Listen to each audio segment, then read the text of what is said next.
পরিবেশ দূষণ মানব সভ্যতার জন্য অন্যতম বড় হুমকি। তোমরা ক্লাসের দিকে মনোযোগী হও, ওদিকে তাকিও না। পরিবেশ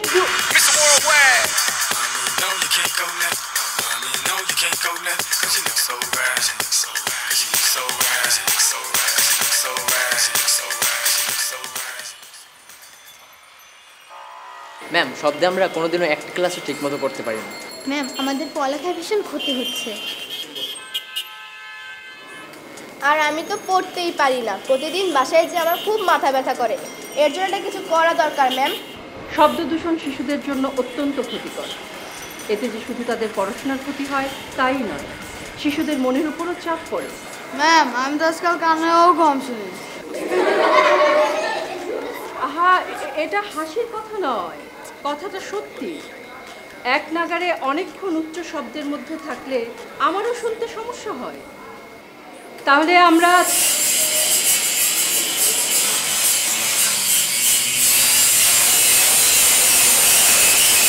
আজকের মতো ক্লাস বাকি।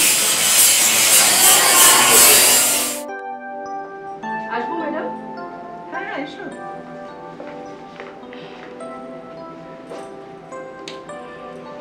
কি খবর তাপসী? ভালো না ম্যাডাম, শব্দের জন্য তো ক্লাসই নিতে পারছি না, প্রতিদিন একই অবস্থা। তোমার আগেও আরো কয়েকজন শিক্ষক এ বিষয়ে আমার কাছে অভিযোগ করেছেন, আমিও ব্যাপারটা লক্ষ্য করেছি। তাছাড়া পাশের ভবন নির্মাণের কাজের শব্দেও ভীষণ সমস্যা হচ্ছে, এর উপর বাজারের মাইকিংয়ের অত্যাচার।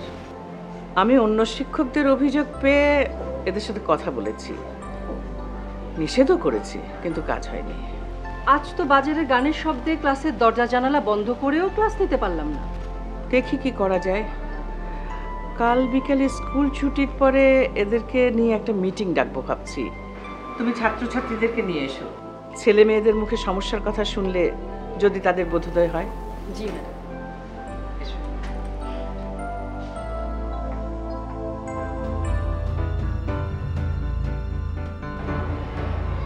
এতক্ষণ আপনাদেরকে আমাদের সমস্যার কথা বললাম, এখন আপনারাই বলেন কি করা যায়। আমি নিশ্চয়ই আমার ভবন নির্মাণের কাজ বন্ধ রাখতে পারি না। আমিও কারখানার কাজ বন্ধ রাখতে পারবো না। হরেন দিয়েই মানুষ সরাইতে পারি না, হরেন ছাড়া গাড়ি চালাইতে পারব না। আপা, মাইকে গান না বাজাইলে দোকানে মানুষ আসবে কেমনি? এই স্কুলের শিক্ষার্থীরা কিন্তু আপনাদের এই এলাকারই, সুতরাং তাদের ভালো মন্দ দেখার দায়িত্ব কিন্তু আপনাদেরই। ওই যে বাবলু, সে তো আপনারই ছেলে, তাই না? ও কিন্তু আজকাল কানে কম শুনছে। কি রে বাবলু, তাই নাকি? হ্যাঁ বাবা। শুধু বাবলু না, ওই যে ওখানে দাঁড়িয়ে আছে ফারজানা, যে ইয়াসমিন, শারমিন, তারপর রফিক, কামাল, এদের অনেকেরই কিন্তু এই সমস্যা হচ্ছে। কেউ কানে কম শুনছে, কেউ পড়া মনে রাখতে পারছে না, কারো সারাদিন মাথা ব্যথা করে, আর এর জন্য কিন্তু আপনারাই দায়ী।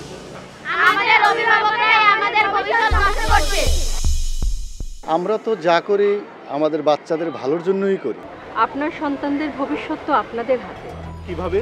আপনারা একটু দায়িত্বশীল হলেই সম্ভব। দোকানে মাইক না বাজালে কি ক্ষতি হয়? নির্মাণ কাজের শব্দ দূষণকারী সরঞ্জামগুলো স্কুলের পরে আবদ্ধ জায়গায় রেখে ব্যবহার করলে কি খুব সমস্যা হবে?